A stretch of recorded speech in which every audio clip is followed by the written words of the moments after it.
সায়নী ঘোষের সমর্থনে ভাঙড়ে অভিষেক পদযাত্রা ও সোনারপুরে জনসভা করার কথা মমতা বন্দ্যোপাধ্যায়ের। বিষয়টিকে কটাক্ষ করে সৃজন বলেন, পুলিশ বাউন্সার সিকিউরিটি নিয়ে করবেন তো?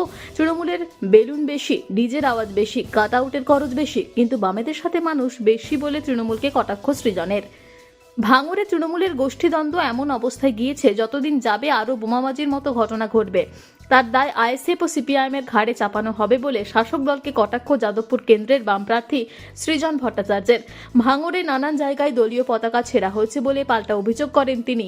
কোথাও কোথাও তৃণমূল নিজেই নিজেদের পতাকা ছিঁড়ে আমাদের ঘাড়ে চাপাচ্ছে বলে তার অভিযোগ।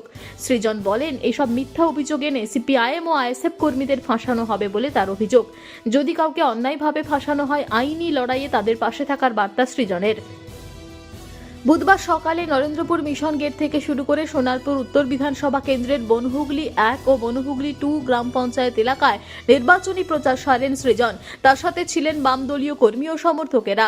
অন্যদিকে বুধবার বারুইপুরের হাসপাতাল মোড় থেকে টোটোতে প্রচার শুরু করলেন যাদবপুরের তৃণমূল কংগ্রেসের প্রার্থী সায়নী ঘোষ। ছিলেন বারুইপুর পূর্বের বিধায়ক বিমান ব্যানার্জি। প্রচারে বিজেপি ও এসএফআইকে তীব্র আক্রমণ করেন তিনি। বলেন, বিজেপির অন্তর্দ্বন্দ্ব প্রকাশ্যে এসেছে। যাদবপুরের মতো একটা গুরুত্বপূর্ণ সিটে নির্দলের হয়ে দাঁড়াচ্ছেন তাদেরই লোক। এসএফআই নিজেদের মধ্যে গন্ডগোল করে তৃণমূলের দোষ দিচ্ছে, উল্টো দিকে তৃণমূলকে আক্রমণ করছে। নিজের পায়ের নিচের মাটি সরে গেছে। যত দিন যাবে ভাঙড়ে তৃণমূলের গোষ্ঠীদ্বন্দ্ব এমন জায়গায় গিয়েছে, আরও অনেক এই ধরনের ঘটনা ঘটিয়ে সিপিএম বা আইএসএফ এর ঘাড়ে চাপানোর চেষ্টা হবে বলে আমাদের আশঙ্কা। আমি তো কালকে রাত্রি থেকে শুনছি বিভিন্ন জায়গায় আমাদের পতাকা ছিঁড়ছে, পাশাপাশি নিজের পতাকা ছিঁড়ে দিচ্ছে, ছিঁড়ে থানায় গিয়ে বলছে ওই দেখো সিপিএম আর আইএসএফ ছিঁড়েছে। ফলত এইসব করছে কারণ সোজা পথে কালকে ভাঙড়ের মিছিলের পরে বুঝে গেছে যে হাওয়া তৃণমূলের সাথে নেই, হাওয়া লাল ঝান্ডার সাথে। এখন সেইটাকে আটকানোর জন্য ভিকটিম প্লে করা, নিজেরা নিজেদের পতাকা ছিঁড়বে, নিজেরা কোথাও নিজেদের কাউকে অ্যাটাক করবে, করে সিপিএম এর ঘাড়ে আইএসএফ এর ঘাড়ে চাপানো। আমরা মনে করি না এগুলো করা হয়েছে, এবং আমরা যাদেরকে অন্যায়ভাবে ফাঁসানোর চেষ্টা হচ্ছে তাদের পাশে শেষ পর্যন্ত। ভাঙড়ে পদযাত্রা করতে চলেছে 3 তারিখের পরে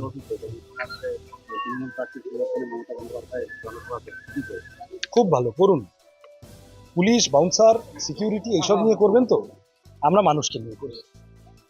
ওনাদের বেলুন বেশি, ওনাদের ডিজের আওয়াজ বেশি, ওনাদের কাট আউটের খরচ বেশি, আর আমাদের সাথে মানুষ বেশি। যত পারেন পদযাত্রা দাঁড়িয়েছেন। খুব ভালো, খুব ভালো। বোঝাই যাচ্ছে যাদবপুরের কি অবস্থা। নিজের দলের লোকেরাই নির্দলে দাঁড়িয়ে যাচ্ছে একটা লোকসভার মতো গুরুত্বপূর্ণ নির্বাচনে। ভাবুন এদের অন্তর্দ্বন্দ্ব কোথায় শেষমেশ দলটাকে নিয়ে পৌঁছবে। থ্যাংক ইউ, আশীর্বাদ করবেন। আমি আছি, চিন্তা করবেন না, দেখতে পাবেন। ঠিক আছে, মা ভালো থাকবেন। অবশ্যই বাইরে আসছে, বিজেপি থেকেই নির্দল দাঁড় করিয়ে দিচ্ছে। এটা যাদবপুর লোকসভা কি আর কি নাকি? হ্যাঁ, একটা মর্যাদাপূর্ণ সিট। যাদবপুর লোকসভা সিটের একটা আলাদা প্রেস্টিজ আছে, মানুষের আবেগ আছে। এগুলো করে কোনো লাভ হবে না। মানুষ যাকে চাইবে, যাকে ভালোবাসবে, যাকে পছন্দ করবে তাকেই ভোট দেবে। বিজেপি কি রিয়াকশন দেবে? ওনাদের দল থেকে নির্দল দাঁড় করিয়ে দিয়েছে, লজ্জা লাগা উচিত ওনাদের। ভাঙড়ে আইএসএফ এর প্রতি বারবার আক্রমণ হচ্ছে। গতকাল ভাঙড়ে একাধিক তৃণমূলের বিরুদ্ধে যে আইএসএফ এর প্রতি বারবার আক্রমণ। কে করছে? আইএসএফ কে আক্রমণ করছে? আমাদের অত খেয়ে দেয় কাজ নেই, ওনাদেরকে আক্রমণ করে তো ফুটেজ দিতে যাবো কেন?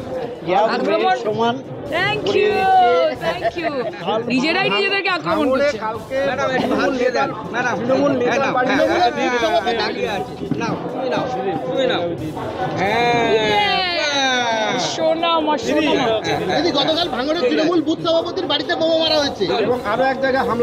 পায়ের তলা থেকে মাটিটা যখন সরে যায়, তখন ভাঙড়ে যিনি নেতা আছেন নওশাদ সিদ্দিকী, হি রিসর্টস টু ভায়োলেন্স ছাড়া ওদের কিছু করার নেই। ছোট ছোট বাচ্চা ছেলে, তাদের হাতে অস্ত্র তুলে দেয়, তাদেরকে ভায়োলেন্সে নামিয়ে দেয়। এগুলো খুব বেশি যাবে না। নিজেই আত্মসমর্পণ করলো থানায়, কি বলবেন? কি বলবো বলুন? বাংলার মানুষ বলবে, 1 তারিখে বলবে আর তারপর 4 তারিখে বলবে।